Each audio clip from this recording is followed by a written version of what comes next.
23 കൊല്ലത്തിനിടയിൽ ഒരു യുദ്ധവും നബി സല്ലല്ലാഹു അലൈഹി വസല്ലമ തങ്ങൾ തുടങ്ങിയിട്ടില്ലെന്നും മുശ്രിക്കുകൾ തുടങ്ങിയപ്പോൾ അതിനെ തടുക്കാനുള്ള ഡിഫൻസ് എന്ന നിലക്കു മാത്രമാണ് യുദ്ധം ചെയ്തതെന്നും അത് പരിശുദ്ധ ഖുർആൻ വളരെ വ്യക്തമായി പറയുന്നുണ്ടെന്നും കോഴിക്കോട് സ്വപ്ന നഗരിയിൽ സംഘടിപ്പിക്കപ്പെട്ട ഇന്റർനാഷണൽ മീലാദ് കോൺഫറൻസിൽ ബഹു എ.പി. അബൂബക്കർ മുസ്ലിയാർ പറയുകയുണ്ടായി. തൻ്റെ വാദത്തിനു തെളിവായി സൂറത്തു തൗബയിലെ അലാ തുഖാതിലൂന ഖൗമൻ നകസു ഐമാനുഹും വഹമ്മു ബി ഇഖ്റാജിർ റസൂലി വഹും ബദഊകും അവ്വല മർറ എന്ന ആയത്തും ഉദ്ധരിച്ചു. അതുപോലെ ബദർ യുദ്ധത്തിൽ മക്കയിലുള്ള സാധുക്കളായ ആളുകളെ ഭീഷണിപ്പെടുത്തി മക്ക മുശ്രിക്കുകൾ പിടിച്ചെടുത്തു വിൽക്കുകയും നശിപ്പിക്കുകയും ചെയ്ത സ്വത്ത് തിരിച്ചു വാങ്ങി എന്നല്ലാതെ ഒരു മുതലും പിടിച്ചെടുത്തിട്ടില്ല എന്നും പറയുകയുണ്ടായി. ഇസ്ലാമിൽ ആക്രമണ യുദ്ധം ഇല്ലേ? അദ്ദേഹം ഉദ്ധരിച്ച ആയത്തിൻ്റെ ആശയം എന്താണ്? നബി സല്ലല്ലാഹു അലൈഹി വസല്ലമ തങ്ങളുടെ കാലത്ത് പ്രതിരോധത്തിനു വേണ്ടിയുള്ള യുദ്ധങ്ങൾ മാത്രമാണോ ഉണ്ടായത്? ബദർ യുദ്ധത്തിൽ മക്ക മുശ്രിക്കുകൾ മുസ്ലിങ്ങളിൽ നിന്ന് പിടിച്ചെടുത്ത സ്വത്തുക്കൾ തിരിച്ചു പിടിക്കുക മാത്രമാണോ ചെയ്തത്? ഇസ്ലാമിൻ്റെ ശത്രുക്കൾ ഇസ്ലാമിനെയും മുത്തുനബി സല്ലല്ലാഹു അലൈഹി വസല്ലമ തങ്ങളെയും നിന്ദിച്ചും വിമർശിച്ചും ആക്ഷേപിച്ചും പലതും ആരോപിക്കുകയും വർത്തമാനങ്ങൾ പറയുകയും ചെയ്യുമ്പോൾ അതിന് മറുപടി പറയുന്ന കൂട്ടത്തിൽ ഇസ്ലാമിലെ യുദ്ധങ്ങളെക്കുറിച്ച് മൊത്തമായി സമൂഹത്തിലെ വലിയൊരു വിഭാഗം എന്ന് പറഞ്ഞാൽ മുജാഹിദ് ജമാഅത്തുകാർ പണ്ട് തന്നെ ഉണ്ട്. അതിൻ്റെ കൂടെ ഇപ്പോൾ സുന്നി വിഭാഗത്തിൽ നിന്നുള്ള 2 സമസ്തയിലെ പണ്ഡിതന്മാരും ഔദ്യോഗികമായി തന്നെ പറഞ്ഞു നടക്കുന്ന രീതിയിലുള്ള ഒരു സംഗതിയാണ് ഇസ്ലാമിലെ യുദ്ധം പ്രതിരോധത്തിന് വേണ്ടി മാത്രമാണ്, പ്രതിരോധത്തിനല്ലാതെ ഇസ്ലാമിൽ യുദ്ധമില്ല എന്ന് പറയുന്നൊരു വാചകം. ശത്രുക്കളെ തടയുക എന്നതിന് പ്രതിരോധം എന്നാണ് പറയുക. ആ ഉദ്ദേശത്തിലാണെങ്കിൽ പ്രതിരോധത്തിന് വേണ്ടി എന്നാണ് ശരിയാണ്, ശത്രുക്കളെ തടയാനുള്ളതാണ് യുദ്ധം. എപ്പോഴും യുദ്ധം അങ്ങനെ തന്നെയാണ്. പക്ഷേ ആക്രമണ യുദ്ധം ഇല്ല എന്ന അർത്ഥത്തിൽ ഇസ്ലാമിൽ പ്രതിരോധത്തിന് വേണ്ടി മാത്രമേ യുദ്ധമുള്ളൂ എന്ന് പറയുന്ന ഒരു ഭാഗം ലക്ഷക്കണക്കിന് വിദ്യാർത്ഥികളെ ആധുനിക സമസ്തയുടെ വിദ്യാഭ്യാസ ബോർഡ്, കൂടുതലുള്ളത് ഇ.കെ. സമസ്തൻ്റെ ബോർഡാണല്ലോ, ആ വിദ്യാഭ്യാസ ബോർഡിൻ്റെ പാഠബുക്കുകളിൽ ആസകലം പഠിപ്പിച്ചു വരുന്നത് എത്രയോ തവണ നമ്മൾ പറഞ്ഞിട്ടുള്ളതും ചൂണ്ടിക്കാണിച്ചിട്ടുള്ളതുമായ വസ്തുതയാണ്. എല്ലാവർക്കും അറിയാവുന്ന ഒരു പരമാർത്ഥമുണ്ട്. ഇസ്ലാമിൽ യുദ്ധം എന്ന് പറയുന്ന ആ സംഗതി നിഷിദ്ധമായിരുന്നു ആദ്യ സമയത്ത് എന്ന്.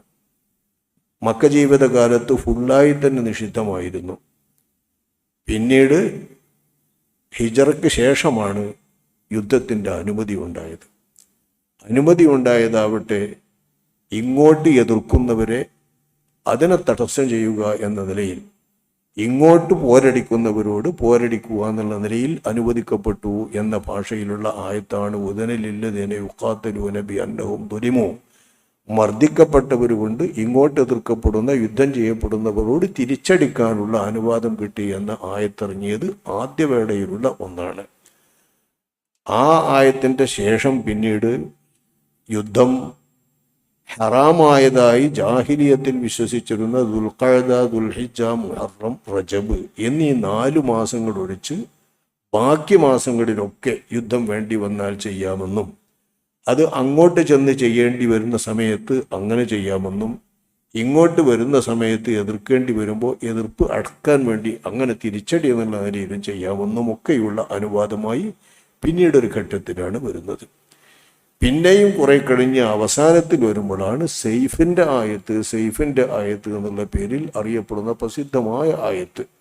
യുദ്ധത്തിന് നിരുപാധികമായി, അതായത് തിരിച്ചടിക്കാനാണെങ്കിലും ആക്രമണത്താലാണെങ്കിലും അങ്ങോട്ട് ചെയ്യുകയാണെങ്കിലും ഇങ്ങോട്ട് വരികയാണെങ്കിലും എല്ലാം 4 മാസം യുദ്ധം ഹറാമുണ്ടായിരുന്ന മാസങ്ങളും പരിഗണിക്കേണ്ടതില്ല. ആ മാസങ്ങളിലടക്കം എപ്പോഴും യുദ്ധം അനുവദിക്കപ്പെടുകയും നിയമമാക്കപ്പെടുകയും ചെയ്തുകൊണ്ടുള്ള നിയമമുണ്ടായത് ഇസ്ലാമിൻ്റെ അവസാന കാലത്താണെന്ന് നമ്മുടെ ഫിഖ്ഹിൻ്റെ കിതാബുകളിലൊക്കെ വിസ്തരിച്ച് വിവരിച്ചിട്ടുണ്ട്, വളരെ വിസ്തരിച്ച്. അത് പറയാത്ത ഇമാം ഇബ്നു ഹജർ തങ്ങളുടെ തുഹ്ഫ, ഇമാം റംലി തങ്ങളുടെ നിഹായ, ബഹുമാനപ്പെട്ട ഖത്തീബ് ശിർബീരിയുടെ മുഗ്നി തുടങ്ങിയുള്ള എല്ലാ കിതാബുകളിലും നമ്മുടെ ഫത്ഹുൽ മുഈനിലും അതിൻ്റെ ഭാഗങ്ങളെല്ലാം വിശദീകരിച്ചിട്ടുണ്ട്. എല്ലാ കിതാബുകളും വിവരിക്കപ്പെട്ടതാണ്. അതൊന്നും അറിയാത്തവരോ ഓതാത്തവരോ ഓതി കൊടുക്കാത്തവരോ ദർസ് നടത്താത്തവരോ അല്ല ഈ പ്രസംഗിക്കുന്നവരൊന്നും. പിന്നെ എങ്ങനെ പറയേണ്ടുവെന്നറിയാതെ എന്തോ പറയുന്നവരർത്ഥത്തിലാണ് ഇത്. വാസ്തവത്തിൽ യുദ്ധം എന്നതിന് ഉപയോഗിക്കുന്ന വാക്കു തന്നെ നമ്മൾ ശ്രദ്ധിക്കേണ്ട ഒരു വിഷയമാണ്. ഇസ്ലാമിൽ യുദ്ധം എന്നതിന് ഉപയോഗിക്കുന്ന ഒരു വാക്ക് സാധാരണഗതിയിൽ ഒസുവത്ത് ബദറുൽ കുബറ എന്ന് പറഞ്ഞാൽ ബദർ യുദ്ധം, യുദ്ധം എന്ന് പറഞ്ഞു. ഒസുവത്ത് ഉഹദ് എന്ന് പറഞ്ഞാൽ ഉഹദ് യുദ്ധം എന്ന്. ഒസുവത്ത് തബൂക്ക് എന്ന് പറഞ്ഞാൽ തബൂക്ക് യുദ്ധം എന്ന്. ഒസുവത്ത് മൂത്തത്ത് എന്ന് പറഞ്ഞാൽ മൂത്തത്ത് യുദ്ധം എന്ന് പറയും. വാസ്തവത്തിൽ ഇസ്ലാമിലെ ഒസുവത്ത് എന്ന് പറയുന്ന ഭാഗം മഗാസി എന്ന് പറയുന്ന അർത്ഥത്തിൽ രചിക്കപ്പെട്ടിട്ടുള്ള ഗ്രന്ഥങ്ങളിൽ വിവരിക്കപ്പെട്ട സംഭവങ്ങളും ഒസ്വ് എന്ന ശബ്ദവുമെല്ലാം സൈനിക പുറപ്പാട് എന്ന അർത്ഥത്തിൽ മാത്രം ഉപയോഗിക്കുന്ന ഒരു വാചകമാണ്. സൈനിക പുറപ്പാട്. ഒരു രാഷ്ട്രീയ വ്യവസ്ഥിതിയിൽ രാജ്യത്തിൻ്റെ ഭരണം നടത്തിക്കൊണ്ടിരിക്കുന്ന വേളയിൽ മുസ്ലിം രാഷ്ട്രശക്തിക്ക് ആ രാഷ്ട്രശക്തി എന്നുള്ള നിലക്ക് ആ രാഷ്ട്രത്തിൻ്റെ സുരക്ഷയ്ക്ക് വേണ്ടിയിട്ടും ആ രാഷ്ട്രത്തെ വികസിപ്പിക്കുന്നതിന് വേണ്ടിയിട്ടും മറ്റ് രാജ്യങ്ങളിലേക്ക് ഇസ്ലാമിനെ ശരിക്കും പ്രബോധനം ചെയ്യുന്നതിന് വേണ്ടിയിട്ടും അതൽപ്പം സമ്മർദ്ദപരമായ പ്രബോധനം എന്ന നിലക്ക് നടത്തപ്പെടുന്ന സൈനിക നീക്കങ്ങൾ എന്നാണ് മഗാസി എന്നും ഒസുവത്ത് എന്നുമൊക്കെ പറഞ്ഞാൽ. യുദ്ധം എന്ന് അർത്ഥമേ ആ വാക്കിനില്ല. ഈ സൈനിക നീക്കങ്ങൾക്കിടയിൽ ഉദാഹരണം ഞാൻ പറയാം. തബൂക്ക് യുദ്ധം എന്ന് പറയുന്നതിന് ഒസുവത്ത് തബൂക്ക് എന്നാ പറയാം. അത് നബി സല്ലല്ലാഹു അലൈഹി വസല്ലമ തങ്ങളുടെ അവസാനത്തെ സൈനിക പുറപ്പാടാണ്. നബി തങ്ങൾ പോയിട്ടുള്ള സൈനിക പുറപ്പാടിൽ അവസാനത്തെ സൈനിക പുറപ്പാട്. ഈ സൈനിക പുറപ്പാടിൽ 1 മാസത്തോളം 2 മാസത്തോളം മദീനയിൽ നിന്ന് മാറി അഷ്റഫുൽ ഖൽഖ് സല്ലല്ലാഹു അലൈഹി വസല്ലമ തങ്ങളും സ്വഹബാക്കളും ഷാമിൻ്റെ ഭാഗത്താണ് അന്ന് തബൂക്ക്. ഷാം എന്ന് പറയുന്ന പ്രവിശ്യയുമായി ബന്ധപ്പെട്ട് അതിന് പോകുന്ന വഴിയിലാണ് തബൂക്ക്. മദീനയിൽ നിന്ന് അത്ര ദൂരം വരുന്ന ഒരു യാത്രയും ഒരു സൈനിക പുറപ്പാട് നബിതങ്ങൾ വേറെ നടത്തിയിട്ടില്ല. അവിടെ പോയിട്ട് ആരോടും പോരാടിയിട്ടില്ല, ഒരു യുദ്ധവും നടത്തിയിട്ടുമില്ല. ചില ഗോത്രങ്ങളുമായി ബന്ധപ്പെട്ട് ചില സന്ധികളും കരാറുകളും ചെയ്ത് തിരിച്ചു പോരുന്നതാണ് വാസ്തവത്തിൽ അത്. അപ്പം ഇതിന് പേര് ഒസുവത്ത് എന്നാണ്. ഒസുവത്ത് തബൂക്ക്. അങ്ങനെ തന്നെയാണ് നബി സല്ലല്ലാഹു അലൈഹി വസല്ലമ തങ്ങളുടെ സൈനിക നീക്കങ്ങളെല്ലാം ഇസ്ലാമിക ചരിത്ര ഗ്രന്ഥങ്ങളിലും കിതാബുകളിലും ഹദീസിൻ്റെ കിതാബുകളിലും വിവരിക്കപ്പെട്ടിരിക്കുന്നത്. നബി സല്ലല്ലാഹു അലൈഹി വസല്ലമ തങ്ങൾ നേരിട്ട് തിരുമേനി തങ്ങളുടെ ദേഹത്തോടുകൂടെ പുറപ്പെട്ടിട്ടുള്ളത് 27 ഒസുവത്തുകളുണ്ട്. ആ 27 ഒസുവത്തുകളിൽ അള്ളാഹുവിൻ്റെ റസൂല് നേരിട്ട് പോരാടിയത് 8 മാത്രമാണ്. 8. അപ്പം സൈനിക നീക്കങ്ങൾക്കിടയിൽ പോരാട്ടം വരുമ്പോൾ പോരാടുന്നതാണ് യുദ്ധം എന്നിടത്ത് എത്തുക. സായുധ സമരമായി മാറുന്നത് പോരാട്ടം നടക്കുമ്പോഴാണ്. ഈ വിഷയങ്ങളൊക്കെ ശരിക്കും പഠിച്ച് മനസ്സിലാക്കി സംസാരിക്കുകയാണെങ്കിൽ ഇസ്ലാമിൻ്റെ ഒസുവത്തുമായി ബന്ധപ്പെട്ട കാര്യത്തിൽ ഒരു പുകമറയും സൃഷ്ടിക്കപ്പെടുകയില്ല. ആർക്കും ഒന്നും വെറുതെ കെട്ടി ഉണ്ടാക്കി പറയേണ്ടതുമില്ല. അഷ്റഫുൽ ഖൽഖ് സ്വല്ലല്ലാഹു അലൈഹി വസല്ലമ തങ്ങൾ അങ്ങോട്ട് ചെന്നിട്ട് സൈനിക നീക്കം നടത്തിയതുണ്ട്, ഇങ്ങോട്ട് നടത്തി വന്നിട്ടുള്ള ആളുകളെ പ്രതിരോധിച്ചതുമുണ്ട്. ബദർ ഇങ്ങോട്ട് വന്നപ്പോൾ അഷ്റഫുൽ ഖൽഖ് സ്വല്ലല്ലാഹു അലൈഹി വസല്ലമ തങ്ങൾ ലക്ഷ്യമാക്കി പോയിരുന്ന സംഘം വഴിമാറിപ്പോവുകയും അവരെ സഹായിക്കാനെന്ന പേരിൽ മക്കയിൽ നിന്ന് പുറപ്പെട്ട നഫീർ എന്ന് പറയുന്ന സംഘം ബദറിൽ നിന്നുകൊണ്ട് തിന്ന് കുടിച്ച് മദ്യപിച്ച് കൂത്താടി രസിച്ച് പോകാൻ വേണ്ടിയിട്ട് നിന്ന അവർ പോരാട്ടത്തിൻ്റെ ലെവലിലേക്ക് വന്നപ്പോൾ ഉണ്ടായതാണ്. അപ്പം മദീനത്തേക്ക് ഇങ്ങോട്ട് വന്നപ്പോൾ ഉണ്ടായ യുദ്ധമാണ് ബദർ യുദ്ധം. ഉഹദ് യുദ്ധവും അങ്ങനെ തന്നെ മദീനയിൽ തന്നെ വന്നുകൊണ്ട് ചെയ്തിട്ടുള്ള ബദർ യുദ്ധത്തിലെ പരാജയത്തിൻ്റെ പേരിൽ പ്രയാസപ്പെട്ടപ്പോൾ അടുത്ത കൊല്ലം കാണാമെന്നും പറഞ്ഞ് വെല്ലുവിളിച്ചു പോയ അതേ കൂട്ടർ 3000 അംഗം സംഘവുമായി മദീനയിലേക്ക് കടന്നു വന്നുകൊണ്ട് പോരാടിയിട്ടുള്ള ഒന്നാണ് ഉഹദ് യുദ്ധം. ഇതൊക്കെ മദീനയിലേക്ക് കടന്നു വന്നതാണ്. പിന്നീട് നടന്നത് ഒസുവത്തു ഖന്തഖാണ്. അതും മക്കത്തെ ഖുറൈശികൾ മദീനയിലേക്ക് കടന്നു വരികയായിരുന്നു. മദീനയിലേക്ക് കടന്നു വന്നപ്പോഴേക്ക് പക്ഷേ മദീനയിൽ അവർക്ക് വരാവുന്ന വഴിയുടെ ചുറ്റുഭാഗവും വലിയ കിടങ്ങ് കുടിച്ചുകൊണ്ടുള്ള ആ രീതി വന്നപ്പോൾ അവർ അത്ഭുതപ്പെട്ടു പോയി. ഇതെവിടെ നിന്ന് കണ്ട യുദ്ധതന്ത്രമാണ്, ഇതെങ്ങനെ വന്ന യുദ്ധതന്ത്രമാണ് എന്നറിയാതെ അവർ ആകെ വിഷണ്ണരായിപ്പോയി. പിന്നെ ചില വഴികളിലൂടെ, കുറുക്കുമാർഗങ്ങളിലൂടെ ജൂതഗോത്രക്കാർ കരാറുകൾ ലംഘിച്ചുകൊണ്ട് ചെയ്ത ഒത്താശകൾ കൂടെ അവർ മദീനൻ്റെ അകത്തേക്ക് കടന്നുകൊണ്ടുള്ള ചില പോരാട്ടങ്ങളൊക്കെ അവിടെ നടന്നിട്ടുണ്ടെങ്കിലും പെട്ടെന്നൊരു കാറ്റും കോളുമൊക്കെ വന്ന് അവരുടെ പാത്രങ്ങൾക്കും അവരുടെ ടെൻറ്റുകൾക്കും മാത്രമൊക്കെ സംഭവിച്ച ചില ആപത്തുകൾ കണ്ട് ഭയന്നോടുകയാണ് പിന്നീട് ഖന്തക്കിൽ വെച്ച് മരിച്ചത്. ഈ ഖന്തക്കിൽ വെച്ച് നബി സല്ലല്ലാഹു അലൈഹി വസല്ലമ തങ്ങൾ പറഞ്ഞ വളരെ പ്രസിദ്ധമായൊരു പ്രയോഗം സഹീഹുൽ ബുഖാരിയിലുണ്ട്. എല്ലാവർക്കും അതറിയാം.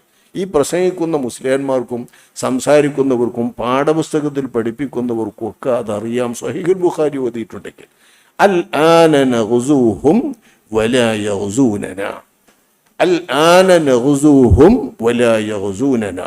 ഇനിമേൽ ഖുറൈശികൾ ഇങ്ങോട്ട് വരികയില്ല. ഇങ്ങോട്ട് നമ്മെ തേടിക്കൊണ്ട് യുദ്ധം ചെയ്യാനോ നമ്മെ തേടിക്കൊണ്ട് ആക്രമിക്കാനോ അവരിങ്ങോട്ട് വരികയില്ല. സൈനിക നീക്കം അവർക്ക് നടക്കാൻ കഴിയുകയില്ല. അതേ സമയത്ത് അൽ നഗ്സൂഹും, നമ്മൾ അങ്ങോട്ട് അവരോട് സൈനിക നീക്കം നടത്തിക്കൊണ്ട് ഇനി മേലിലുള്ള സംഭവങ്ങൾ നടക്കും എന്ന് നബി സല്ലല്ലാഹു അലൈഹി വസല്ലം തങ്ങൾ പറയുന്നു. തദടിസ്ഥാനത്തിൽ ഉംറത്തുൽ ഹുദൈബിയ എന്ന പേരിൽ അറിയപ്പെടുന്ന ആ ഹുദൈബിയയിൽ വെച്ച് സന്ധി ഉണ്ടായി പിരിഞ്ഞു പോകുന്ന ഒരു സൈനിക നീക്കം, ഇതിനും പേര് ഗസ്വത്തുൽ ഹുദൈബിയ എന്നാണ്. ഗസ്വത്തുൽ ഹുദൈബിയ എന്ന് പറയുന്നത് വാസ്തവത്തിൽ മക്കയിലേക്ക് 1500ഓളം വരുന്ന നബിയും സഹാബാക്കളുടെയും സംഘം ഉംറ ചെയ്യാൻ പോവുക. പക്ഷെ ഉംറ ചെയ്യാൻ ഖുറൈശികൾ അനുവദിക്കൂലെന്നറിയാലോ. ഈ 1500 ആൾക്കാർക്ക് ഒഴിഞ്ഞെടുത്ത് കണ്ട് മക്കത്തെ ആൾക്കാർ മാറിക്കുമോ? അപ്പോൾ ഉണ്ടാവില്ല എന്നറിയാം. പക്ഷേ ഒരു സൈനിക നീക്കമാണത്. ആ സൈനിക നീക്കത്തിൽ തൽക്കാലം തടയപ്പെട്ടില്ലെങ്കിൽ ഉംറ ചെയ്യാം, തടയപ്പെട്ടാൽ അതുപോലെ ചെയ്യാം. സുൽഹും കരാറുമൊക്കെ ഉണ്ടാക്കി പോരാന്നുള്ള നിലക്ക് തന്നെയാണ് നബി സല്ലല്ലാഹു അലൈഹി വസല്ലം തങ്ങൾ പുറപ്പെട്ടത്. അവിടെ വെച്ചുണ്ടായ ഹുദൈബിയ സന്ധി എന്ന പേരിലുള്ള വലിയ കരാറ് എല്ലാവർക്കും അറിയാം. ആ കരാറിൽ പറയുന്നത് ഇക്കൊല്ലം എന്തായാലും ഞങ്ങൾ സമ്മതിക്കൂല, അടുത്ത കൊല്ലം വന്നിട്ട് 3 ദിവസം ഞങ്ങൾ മാറിത്തരാം നിങ്ങൾക്ക് ഉംറ ചെയ്യാൻ, ആ 3 ദിവസം കഴിഞ്ഞാൽ പിരിഞ്ഞു പോയിക്കോണം എന്ന് പറയുന്ന ഒരു വലിയ കരാറ് എഴുതി ഉണ്ടാക്കിയതാണ് ഹുദൈബിയ. അതിൻ്റെ പേര് ഹദീസുകളിൽ ഗസ്വത്തുൽ ഹുദൈബിയ എന്നാണ്. എന്താണ് അവിടെ പോരാട്ടം? ഒരു പോരാട്ടമല്ല, സൈനിക നീക്കമാണ്. ആ സൈനിക നീക്കം വാസ്തവത്തിൽ ഇങ്ങോട്ട് ഖുറൈശികൾ വന്നിട്ടല്ലല്ലോ, ഇവിടുന്ന് അങ്ങോട്ടല്ലേ ഉണ്ടായത്. ഇതിൻ്റെ പേരാണ് ആക്രമണം. ആക്രമണം എന്ന് പറഞ്ഞാൽ ആക്രമണം എന്നല്ല. ആക്രമണം എന്ന് പറഞ്ഞാൽ പ്രതിരോധം എന്നറിയുന്നതിൻ്റെ നേരെ മാറ്റത്തിൽ ഇങ്ങോട്ട് വരുമ്പോൾ അതിനെ തടയുക എന്നത് മാത്രമല്ല, അങ്ങോട്ട് ചെന്നുകൊണ്ട് സൈനിക നീക്കം നടത്തി എന്താണോ ലക്ഷ്യമെങ്കിൽ ആ ലക്ഷ്യം നേടുക എന്നാണ്. സൈനിക നീക്കത്തിൽ പല ലക്ഷ്യം ഉണ്ടാവും. ചിലപ്പോൾ സമാധാന കരാറിക്കാരും, ചിലപ്പോൾ പോരാട്ടം വന്നാൽ പോരാടും. അതിമൗലികമായി ഇസ്ലാമിലെ സൈനിക നീക്കങ്ങളെല്ലാം ഇസ്ലാമിൻ്റെ കെലിമത്ത് ഉയർത്തുന്നതിനും ഇസ്ലാമിക പ്രബോധനം ശക്തമായ രീതിയിൽ നടത്തുന്നതിനുമാണ്. ബലമായ രീതിയിൽ ഇസ്ലാമിക പ്രബോധനം നടത്തുന്ന സംഭവമാണ് ഇത്. അപ്പോൾ ഖന്തക്കിന്റെ ശേഷം പിന്നീട് ഖുറൈശികളുമായി അള്ളാഹുവിൻ്റെ റസൂൽ നടത്തിയ എല്ലാ സൈനിക നീക്കങ്ങളും ആക്രമണപരമാണ്. മക്കം ഫത്ഹ് എന്ന് പറയുന്നത് 10,000-ൽ പറയും അത് വരുന്ന സംഘം ഒന്നിച്ച് മക്കക്കാർ ഓർക്കാതെ നിൽക്കുന്ന ഒരു സമയത്ത് ഓർക്കാപ്പുറത്ത് അങ്ങ് ചെല്ലുകയാണ്. അങ്ങനെയാണ് മക്ക ഫത്ഹ് ആയത്. ഇത് സൈനിക നീക്കമാണ്, പോരാടിയിട്ടില്ല. രക്തരഹിത വിപ്ലവത്തിലൂടെ സമാധാനപരമായാണ് മക്ക ഫത്ഹ് ആയത്. അതിൻ്റെ പേര് ഗസ്വത്തുൽ ഫത്ഹ് മക്ക എന്നാണ്. മക്ക ഫത്ഹ് ചെയ്ത ഗസ്വത്ത്. അപ്പൊ ഇസ്ലാമിലുള്ള എല്ലാ സൈനിക നീക്കങ്ങളും യുദ്ധം എന്ന് പറയാൻ പറ്റുന്നതല്ല. യുദ്ധം ഉണ്ടായാൽ അപ്പം ഖിതാൽ എന്ന് പറയും. യുദ്ധം ഉണ്ടാകുന്നതുമുണ്ട്, യുദ്ധമില്ലാത്തതുമുണ്ട്. തൽക്കാലം ലക്ഷ്യം കണ്ടതുമുണ്ട്, ലക്ഷ്യം കാണാതെ ഉദ്ദേശിച്ച് ചെന്ന ആളുകൾ വഴിമാറിപ്പോയതുമുണ്ട്. തബൂക്കിലേക്കൊക്കെ ചെന്നപ്പോൾ ഉണ്ടായത് ഷാമുകാരുമായിട്ടുള്ള, അതായത് ഷാമിലെ അന്നത്തെ റോം സാമ്രാജ്യത്തിൻ്റെ കീഴിലുള്ള സൈന്യവുമായിട്ട് ലക്ഷ്യമാക്കിയിട്ടാണ്. പക്ഷെ അവരെ കിട്ടിയില്ല, അവരുമായിട്ട് ലക്ഷ്യം വിട്ടുപോവുക ചെയ്ത്. ഇതിൻ്റെയും പേര് ഗസ്വത്തുൽ തബൂക്ക് എന്നാണ്. അപ്പൊ ഇസ്ലാമിക സൈനിക നീക്കങ്ങൾ എന്ന് പറയുന്നത് ഇസ്ലാമിക രാഷ്ട്രീയത്തിലെ ഏറ്റവും പ്രധാനപ്പെട്ട അനിവാര്യമായിട്ടുള്ള ഒരു രാഷ്ട്രീയ നിയമമാണ്. ആ രാഷ്ട്രീയ നിയമത്തിന്റെ അടിസ്ഥാനത്തിലുള്ള രാഷ്ട്രത്തെ വിപുലപ്പെടുത്തുന്നതിനും രാഷ്ട്രത്തെ സംരക്ഷിക്കുന്നതിനും വേണ്ടിയിട്ടുള്ള ഒരു നിയമത്തിന്റെ അടിസ്ഥാനത്തിൽ വരുന്ന സൈനിക നീക്കങ്ങൾക്കാണ് ഗസ്വത്തുകൾ എന്ന് പറയാം. നബി ഇല്ലാതെ പുറപ്പെടുന്ന സൈന്യമാണെങ്കിൽ അതിന് ശരീഅത്ത് എന്ന് വേറെ പറയുന്നുണ്ടെങ്കിലും അതും ഇസ്ലാമിക സൈനിക നീക്കമായിട്ടും മഗാസി റസൂലില്ലാഹി എന്ന പേരിലുമാണ് ബഹുമാനപ്പെട്ട ചരിത്രങ്ങൾ രേഖപ്പെടുത്തത്. അപ്പം മൊത്തമായി ഈ പറയുന്നതൊക്കെയും ഇങ്ങോട്ട് വന്നെങ്കിൽ മാത്രം തിരിച്ചടിക്കുക, അങ്ങോട്ടൊന്നും ചെയ്യാൻ അങ്ങോട്ട് പോയില്ല എന്ന് പറഞ്ഞാൽ ഇസ്ലാമിക വ്യാപനത്തിൻ്റെ കഥയറിയാത്തവരും ചരിത്രം പഠിക്കാത്തവരുമാണെന്നാണ് അവരെക്കുറിച്ച് പറയേണ്ടത്.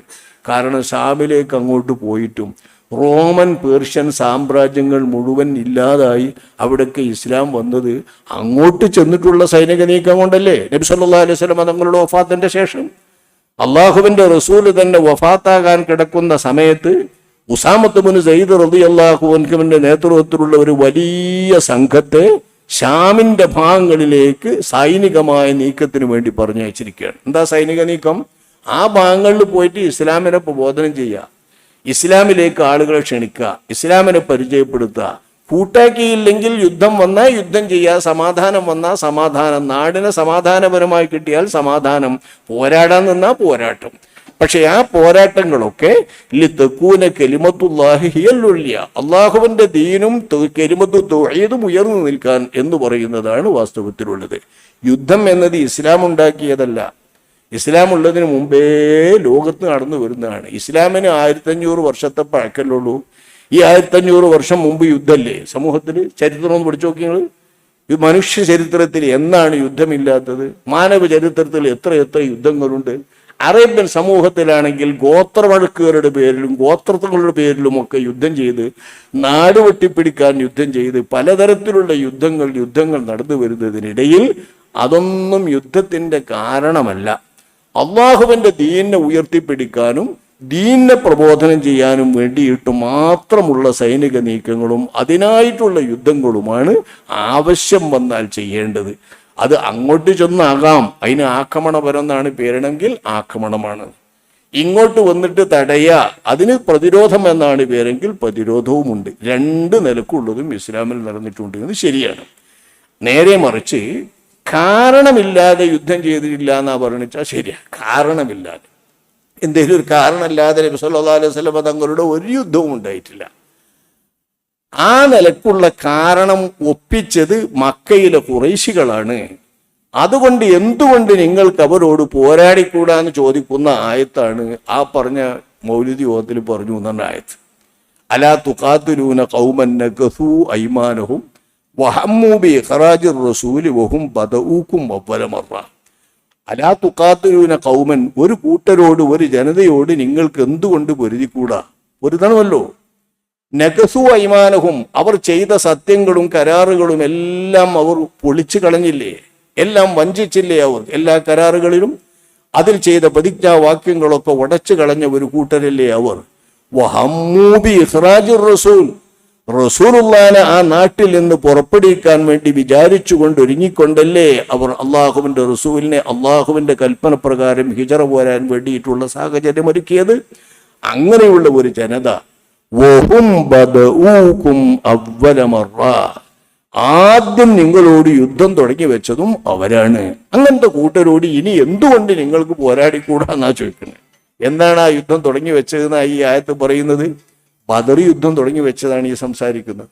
ബദർ യുദ്ധത്തിൽ വാസ്തവത്തിൽ ലക്ഷ്യമാക്കി പോയ അബൂ സുഫിയാന്റെ സേനയെ ലക്ഷ്യത്തിൽ നിന്നും കിട്ടാതെ അവർ വഴിമാറിപ്പോയ സ്ഥിതിക്ക് മക്കത്തെ ഖുറൈശികൾ അവരെ അതിനെ രക്ഷപ്പെടുത്താൻ വേണ്ട സംഘത്തിന് മടങ്ങാമായിരുന്നു. അന്ന് അവരോട് നിങ്ങളോട് ഹേതു ഉണ്ടാക്കിയതും കാരണമുണ്ടാക്കിയതും തുടങ്ങിയതും അവരാണ്. പോരാടിക്കാൻ വേണ്ടി തയ്യാറായി വന്നത് അവരാണ്. 1000 അംഗങ്ങളുള്ള സർവായുധ വിഭൂഷിതരായ സംഘവുമായി വന്നെത്തിയത് അവരാണ്. അത്തരം ആളുകളോട് യുദ്ധം ചെയ്യുന്നതിന് എന്തിനു മടിക്കണം എന്ന് ചോദിക്കുന്ന ആയത്താണ് ഈ ആയത്ത്. അതായത് ബദർ തുടങ്ങിയതുകൊണ്ടും മക്കത്തുനിന്ന് ബഹിഷ്കരിച്ചതുകൊണ്ടും മക്കത്തുനിന്ന് പുറത്താക്കാൻ പരിശ്രമിച്ചതുമായ ആ ആളുകളോട് നിർദ്ദേശിക്കുന്ന സമയത്തൊക്കെ ചെയ്യാ എന്ന്. ഈ ആയത്തിന്റെ കൽപ്പന പ്രകാരം തന്നെയാണ് മക്കം ഫത്ഹുണ്ടായതും മക്കയിലേക്ക് പോയതും മക്കക്കാരുമായി സൈനിക നീക്കം നടത്തിയതുമെല്ലാം. അപ്പൊ ഈ സംഭവത്തിൽ നിന്ന് ഇങ്ങോട്ട് വന്നപ്പോൾ അതിനെ തടയാൻ മാത്രമേ ഇസ്ലാമിൽ യുദ്ധം നടന്നിട്ടുള്ളൂ എന്ന് കണ്ടെത്തുന്നത് ഒരിക്കലും ശരിയല്ല.